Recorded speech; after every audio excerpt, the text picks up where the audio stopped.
Hi. Hello. నమస్తే అందరికి. Welcome to my channel. ఇప్పుడు మనం చెప్పుకోబోతున్న స్టోరీ 'శ్రీవల్లి' ఎపిసోడ్ 67. నీ రిపోర్ట్స్ అన్నీ క్లియర్‌గా ఉన్నాయి వల్లి. నువ్వసలు కంగారు పడొద్దు.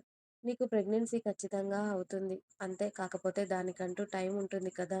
అని వల్లి కాస్త హెల్తీగా ఉండడానికి కొన్ని మెడిసిన్ రాసి ఇచ్చి, అలాగే తన ఫుడ్, తన డైలీ రొటీన్, ఎక్సర్‌సైజ్ ఇవన్నీ చేస్తే నువ్వు బావుంటావు. నీ ప్రెగ్నెన్సీ కూడా త్వరగా అవుతుంది అని డాక్టర్ గారు చెప్పడంతో, వల్లికి ఉన్న భయాలు తొలగిపోయి, అయితే నాకు కూడా త్వరగానే ప్రెగ్నెన్సీ వస్తుంది కదా డాక్టర్ అని అడిగింది. నువ్వు ఆ భయాలు పెట్టుకోవద్దు వల్లి. నిజంగా నీకు ప్రెగ్నెన్సీ వస్తుంది. చెప్తున్నాను కదా!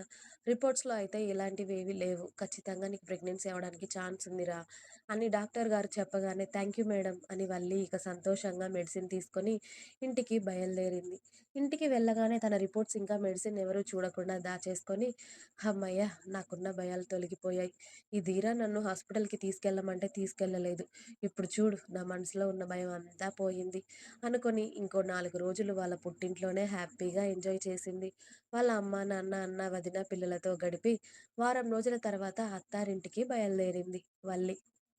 అది కూడా ధీరజ్ ఆఫీస్ నుండి వచ్చే ముందు. వల్లి వెళ్ళే అప్పుడు అరవింద్, కవిత గారు, సుమన, క్రాంతి చాలా జాగ్రత్తలు చెప్పి పంపించారు. ఇక ధీరజ్ కూడా ఈ 4 రోజులు వల్లీనే తలుచుకుంటూనే గడిపేసి, ఆ రోజు కూడా ఇక వల్లి లేదు అనే కాస్త లేట్‌గా ఇంటికి బయలుదేరాడు. ఇక వల్లి ఇటు ఇంటికి రావడమే ఆలస్యం. "ఏమమ్మా పుట్టింట్లో ఉంది సరిపోయిందా? ఇంకో నెల రోజులు ఉండకపోయావా? ఇక్కడ మొగుడు ఉంటున్నాడా, తింటున్నాడని అక్కర్లేదు. పుట్టింటికి వెళ్ళి ఫ్రెండ్స్‌తో షికార్లు చేశామా, అమ్మ వాళ్ళతో ఎంజాయ్ చేశామా అంటే సరిపోతుంది కదా! మొగుడెక్కడ పోయినా అక్కర్లేదు కదా నీకు. పెళ్ళాంకి ఉండాల్సిన బాధ్యత ఏమైనా ఉందా నీ దగ్గర?" అంది ఇంద్రాణి. అయ్యో!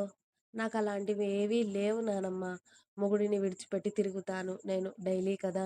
అందుకే నేనలాంటివి పెద్దగా పట్టించుకోనులే.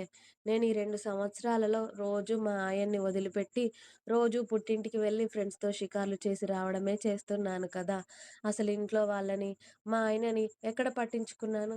2 సంవత్సరాల తర్వాత ఒక్క వారం రోజుల పాటు మనసు బాగోలేక పుట్టింటికి వెళ్తే అత్తింటి వాళ్ళు ఇన్ని మాటలంటారని నాకు తెలియదు నానమ్మ.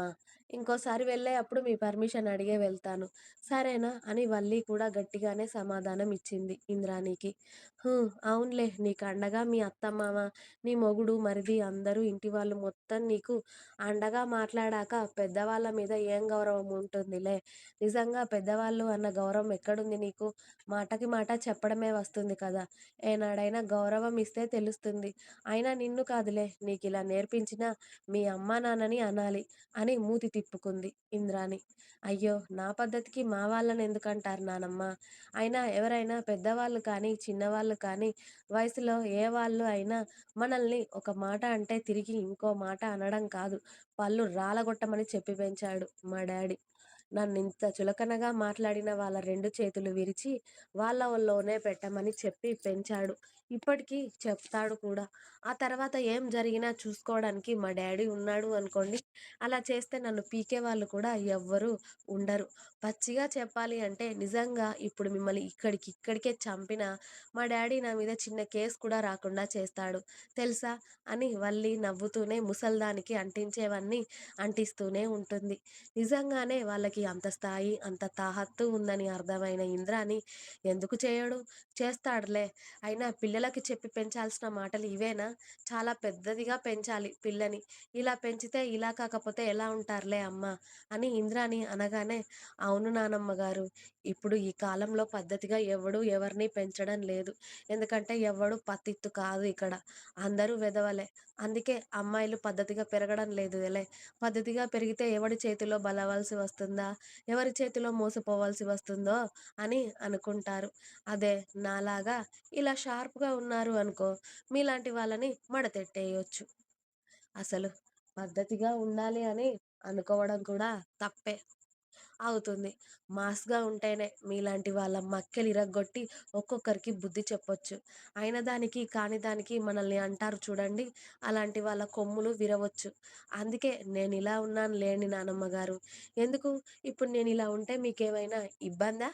నేనేమి మీ ఇంట్లో ఉండట్లేదు కదా! మా అత్తగారింట్లోనే, మా ఆయన గారి ఇంట్లోనే ఉంటున్నాను కదా! ఒకవేళ మీ ఇంటికి వచ్చి మీకు నచ్చనట్టు ఉంటే అప్పుడు అడగండి. అంతేగాని ఇక్కడ నా అత్తారింట్లో, నా ఇంట్లో ఎవ్వరైనా నాకు నచ్చనట్టుగా, నన్ను చులకనగా, ఇష్టం వచ్చినట్టు మాట్లాడితే నాకు నిమిషం పట్టదు. నాకు నచ్చని వాళ్ళను నా ఇంట్లో ఉండకుండా చేయడానికి. అర్థమైంది అనుకుంటాను.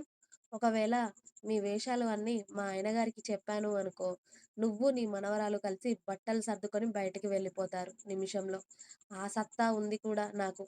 మిమ్మల్ని బయటకి గెంటేసేది. కానీ ఎందుకా అని ఊరుకుంటున్నాను. ఇంకొక్కసారి నన్ను కావాలి అని వెధవ మాటలు అన్నారు అని తెలిసిందో, ఈసారి వెనకాడను. చెప్తున్నాను కదా! నిమిషంలో ఈ ఇంటి బయట ఉంటారు. ఏ ఊరి నుండైతే వచ్చారో ఆ ఊరికే తట్టాబుట్టా సర్దుకొని వెళ్ళాలి. నువ్వు నీ మనవరాలు. నా జోలికి ఎంత రాకుండా ఉంటే అంత బావుంటుందని నీకు, నీ మనవరాలికి ఇంతకు ముందే చెప్పాను. అయినా మీకొకరిని గెలికే బుద్ధి ఇంకా పోలేదు అనుకుంటా. అందుకే నన్ను నిమిషానికి ఒకసారి గెలుకుతున్నారు. నేనొక్కసారి ఊరుకుంటున్నాను కదా అని అన్ని వేళలా ఊరుకుంటున్నానని మాత్రం అనుకోకండి. నేను కనిపించే అంత మంచిదాన్నయితే కాదు అని ఇప్పటికే మీకు అర్థం కావాలి. ఒక్కసారి నాకు తిక్క రేగితే నువ్వు నీ మనవరాలి శవాలు కూడా దొరకకుండా చేస్తాను. అర్థమైందా? అని ఇప్పుడే వచ్చాను నానమ్మ గారు. అసలే రెస్ట్ తీసుకోవాలి. మా ఆయన వచ్చే టైం అయింది. ఇన్ని రోజులు మా ఆయన దగ్గర లేను కదా! అసలే మా ఆయన వదులుతారో లేదో ఇప్పటికే నన్ను అని ఆ ముసలిదానికి, మనవరాలికి మాత్రమే వినబడేలా ఇవన్నీ మాట్లాడి, "అత్తయ్య, మావయ్య బావున్నారా?" అని వెళ్ళి వాళ్ళ అత్తయ్యని కౌగిలించుకుంది వల్లి.